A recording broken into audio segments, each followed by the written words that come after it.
Okay, we're going to start by removing the hood from the machine and unplugging your machine from power.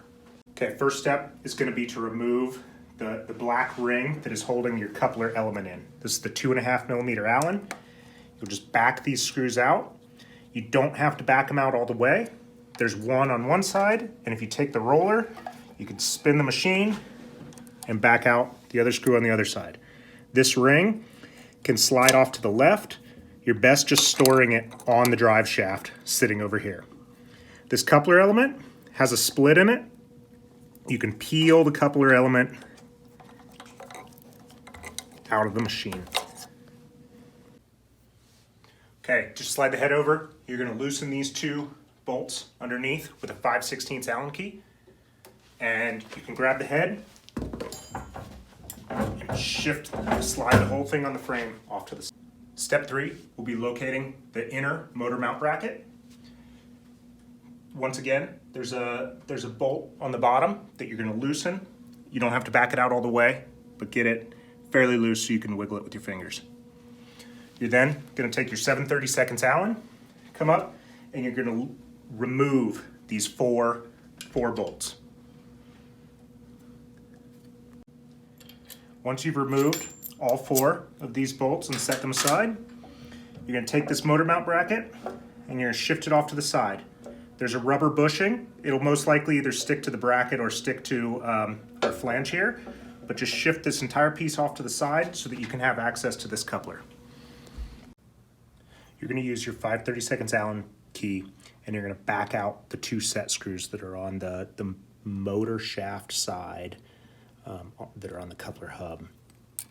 Once those are backed out, what you're checking for is the alignment of this hub, and you basically want the shaft to be flush with this inner side of the hub here.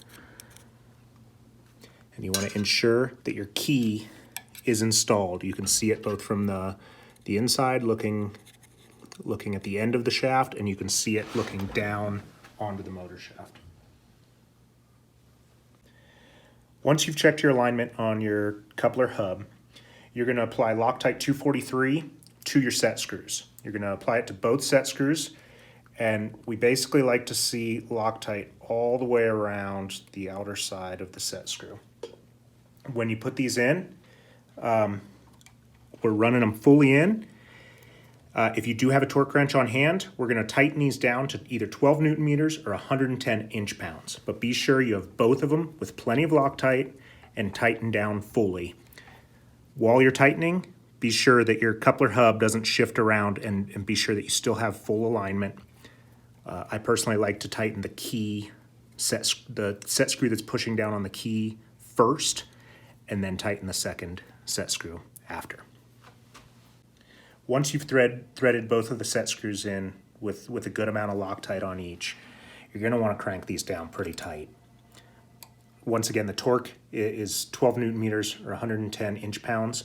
Since most of us don't have a torque wrench that'll do inch-pounds on hand, basically you're going to take your 5/32 wrench and you're going to be really cranking on these to the point where you're feeling like you're bending the wrench slightly, but you're not stripping the threads or stripping the Allen head in the set screw. Now that your coupler hub's installed with Loctite and with those set screws as tight as you can get them with the 5/32 Allen, you're going to grab your inner motor mount bracket. If your bushing didn't stick to this, a little trick is that you can take 2 of those bolts, push them through to get your bushing aligned properly. You're going to slide this bracket in while still being able to see your threads. Get those 2 bolts started, running in. You do not want to strip any of these, and so we recommend getting all 4 bolts started by hand, being sure everything's aligned properly. Once everything's aligned, then you can go through and tighten these 4 bolts. When you're tightening these, the proper torque is basically when you fully seat this lock washer. So ensure that you have your flat washer, your lock washer, and your bolt. And as you run these in, you're looking for that lock washer to go totally flat. Now that your 4 bolts are seated and those lock washers are completely flat, we're gonna put in this mount bolt. Once again, you're gonna apply Loctite 243 all the way around that bolt.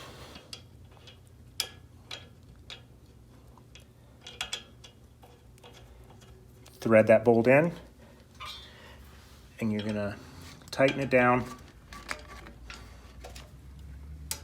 to be pretty tight.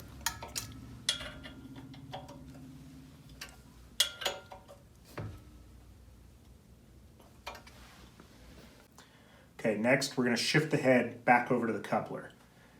Ensure that your black ring is still on your drive shaft. Take that head, wiggle it again, and you're going to slide it over. The proper spacing between your coupler hubs is 2 millimeters. And what we found is that 2 credit cards face to face should be able to slide in there. It gives you just about the right distance.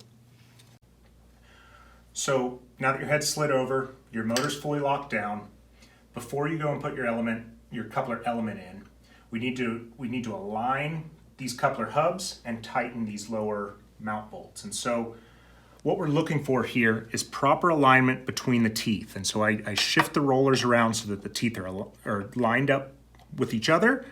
And then I'm looking at the height between these teeth here, as well as front to back. And so as you can see, I'm good on top, but I'm slightly off front to back. And so with my Loctite applied to the lower bolt and it hand threaded in, I'm gonna put a little pressure on the head to basically line up those hubs. So front to back are clean, top and bottom are clean. And then I'm gonna tighten this mount bolt.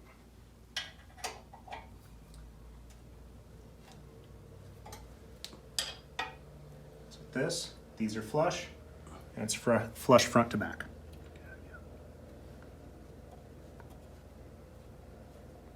With Loctite applied to all 3 of these mount bolts that you loosened, you're going to tighten them all back down. The proper torque on these, if you do have a torque wrench, is 13 foot-pounds. If you don't have a torque wrench, you're cranking them fairly hard, but one thing you're looking for is you don't want to deform the bottom of the frame. There's a pressure pad pushing up into the frame, and so you don't want to be bending the bottom of the frame. With everything locked down, you're going to reinstall your coupler element. Your element, once again, is split, and so you just basically pop the teeth into the gaps, wrap it around, be sure it sits flush, and then you can take your black ring, and you'll notice there's a notch and a hole. That bolt on each side will align with that, and you'll slide that ring over and then tighten these down just to hand tight. So once you tighten this first one to hand tight, you're gonna remember to spin it around, be sure everything's still lined up, and then tighten the bolt that's on the other side.